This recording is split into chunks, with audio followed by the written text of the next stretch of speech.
TV के ऊपर अगर एक न्यूज़ रीडर आधे घंटे के लिए न्यूज़ दे रही है और 20 मिनट वो टीवी के ऊपर है, अगर कोई आदमी वो औरत को देखता है मेकअप के साथ, उसके दिमाग में कुछ नहीं होता है तो डॉक्टर के पास जाना चाहिए, कुछ प्रॉब्लम है आदमी में।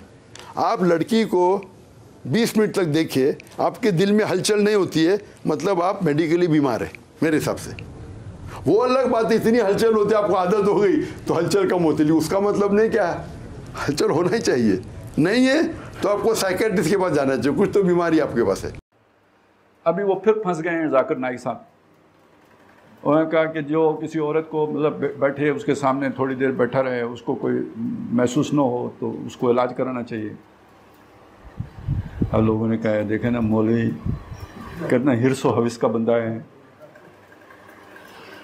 अब आप सोचें, मेरी बात समझें, क्या है ये दिल के ऊपर औरत की मोहब्बत अल्लाह ने नहीं रखी है?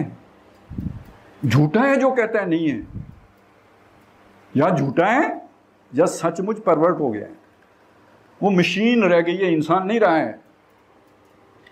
वो औरत जिसे इकबाल कहता है कि वजूद जन से है तस्वीर कायनात में रंग,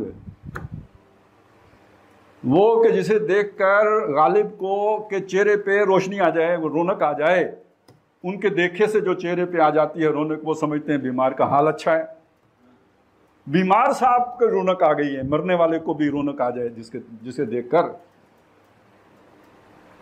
वैसे तो बड़ी पुट्ठी सी बात है, लेकिन जब जाकिर नाइक पे हमला होगा तो पुट्ठी बात भी सुनानी पड़ेगी। माजरत के साथ सुनाता हूँ कि अगर किशोर कुमार गाना गाए, अरे ओ पड़ोसन की लड़की तुझे देख तबीयत फड़की, ना बंद कर खिड़की नजारा लेने दे, तो वो जायल नहीं है, वो तो रोशन ख्याल है। डॉक्टर जाकिर नाइक कहे कि तुम्हारी तबीयत क्यों नहीं फड़की, तो आप कहें जायल है। मैंने इसलिए सुना है, ठीक हो गया ना, बुरा आपको लगा होगा लेकिन कोई बात नहीं। अगर कुरान में है ही तल्लक आ गया है तो वो इससे बहुत ही अगली बात है, वो अच्छा है, हम उसका तर्जमा ही नहीं करते। तो एक बात समझ लीजिए कि भाई ये इंसान की सरिश्त में अल्लाह ने रखा है, तबीयत फड़केगी, नहीं फड़केगी तो तमद्दुन कैसे आगे बढ़ेगा? भैंस देख के आपकी तबीयत नहीं फड़केगी, खोती देख के भी नहीं फड़केगी, तो जिसको देख के फड़केगी तो ये अल्लाह ने आपके अंदर कोई कीड़ा रखा है तो फड़केगा ना। ज़ुय्यना लिन्नासि हुब्बु शहवाति मिनन निसाइ वल बनीना वल कनातिरिल, तब मेहनत करेंगे। तो अगर ये भी वही पे मौकूफ होता कि अल्लाह नबी भेजेगा तो फिर आप शादी करेंगे तो फिर बच्चे पैदा हो लिए थे, तो ये अल्लाह ने अंदर कीड़ा रख दिया है कि नबी आए या ना आए तबीयत ज़रूर फड़केगी।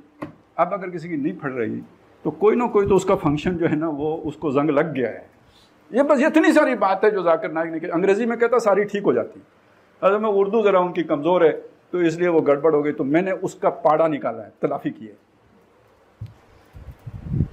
अब आ जाएं, लेकिन ये दूसरी तरफ मुसीबत भी है। वो जब तबीयत फड़कती है तो चलें, एक तो आपने शादी कर ली, उसके बाद फड़कना बंद हो जाएगी, वो तो एब्सोल्यूट फड़केगी फिर। अच्छा, ये लोग पता नहीं क्या, ये जो दूसरों को जाहिल कहते हैं, ये अपने पीर साहब फ्राइड को ही पढ़ लें। वो तो यहां तक पहुंच गया, उसने कहा बाप भी बेटी को अगर मोहब्बत से देखता है तो उसके पीछे सेक्स इंस्टिंक्ट होती है। वो जाकिर नाइक बहुत बुरा हो गया, अपने अब्बे को भी तो बुरा कहा होना जिसने ये बात कही है। लेकिन चूंकि जाकिर नाइक मुसलमान है, कुरान पढ़ता है और फ्राइड के बारे में यह है कि दरिया है, इसलिए वो ठीक कह रहा है, ये गलत कह रहा है। तो दिल के ऊपर ये सारा कुछ है, अब इसका इलाज कैसे करें? ना हो तो तमद्दुन आगे नहीं बढ़ सकता, हो बहुत बढ़ जाए तो फिर भी फसाद पैदा हो जाएगा। फिर वो क्या करें कि जी वो मुश्तरका जायदाद वाला भी एक मामला था ना दुनिया में, वो कम्युनिज्म में, हाँ, पब्लिक प्रॉपर्टी बना दें तो फिर भी खराबी पैदा हो जाएगी। ख़ानदान का इदारा कैसे बनेगा? ख़ानदान का इदारा ना हो तो औलाद को मोहब्बत कौन देगा? इसार कहाँ से सीखेंगे? नई नस्ल जो है ना वो ये जो लतीफ़ जज्बात हैं ये कैसे सीखेगी? तो ये बड़ा कम्प्लेक्स चीज़ें हैं, ये इतनी आसान नहीं है जितनी जल्दी से ये लोग मजाक उड़ा लेते हैं।